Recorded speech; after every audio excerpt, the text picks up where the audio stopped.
नमस्कार, आप देख रहे हैं भारत एक्सप्रेस न्यूज और मैं हूं संध्या। पश्चिम एशिया से इस वक्त की सबसे बड़ी खबर सामने आ रही।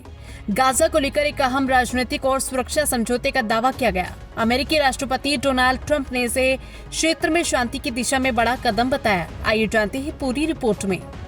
गाजा में जारी लंबे संघर्ष के बीच एक बड़ा घटनाक्रम सामने आया। अमेरिकी राष्ट्रपति डोनाल्ड ट्रंप ने दावा किया कि हमास और अन्य फिलिस्तीनी गुटों ने गाजा में हथियारों के चरणबद्ध नियंत्रण और निष्क्रियकरण से जुड़े एक समझौते पर सहमति जताई है।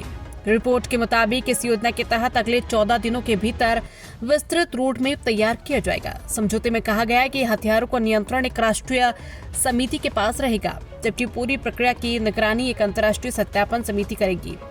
हमास के एक वरिष्ठ प्रतिनिधि ने कहा कि समझौते को लागू करने की शर्त यह है कि इजराइल गाजा से चरणबद्ध तरीके से अपनी सेना हटाए और पुनर्निर्माण की प्रक्रिया आगे बढ़े। वहीं इजराइल की ओर से इस दावे पर अभी तक कोई आधिकारिक प्रतिक्रिया नहीं आई। अमेरिकी राष्ट्रपति ट्रंप ने कहा है कि हथियारों के निष्क्रिय होने के बाद गाजा में एक नई फिलिस्तीनी प्रशासनिक व्यवस्था स्थापित की जाएगी, जो अंतर्राष्ट्रीय सहयोग के साथ काम करेगी। उन्होंने ये भी दावा किया है कि इस प्रक्रिया के पूरा होने पर इजराइल भी गाजा से अपनी वापसी करेगा। हालांकि जमीन पर हालात अब भी तनावपूर्ण बने हुए हैं। गाजा में इजरायली हमलों की खबरें लगातार सामने आ रही और कई फिलिस्तीनी नागरिकों की मौत की भी सूचना है। दूसरी ओर फिलिस्तीनी इस्लामिक जिहाद ने समझौते के कुछ बिंदुओं पर अपनी आपत्तियां जताई है।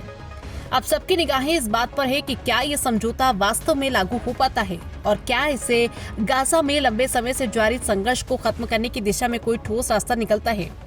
फिलहाल गाजा की स्थिति पर पूरी दुनिया की नजर बनी हुई है। आने वाले दिनों में समझौते के क्रियान्वयन और संबंधित पक्षों की आधिकारिक प्रतिक्रिया तय करेगी कि ये पहल स्थायी शांति की ओर बढ़ती है या नहीं। ऐसी ही हर बड़ी और विश्वसनीय खबर के लिए देखते रहिए भारत एक्सप्रेस न्यूज। नमस्कार।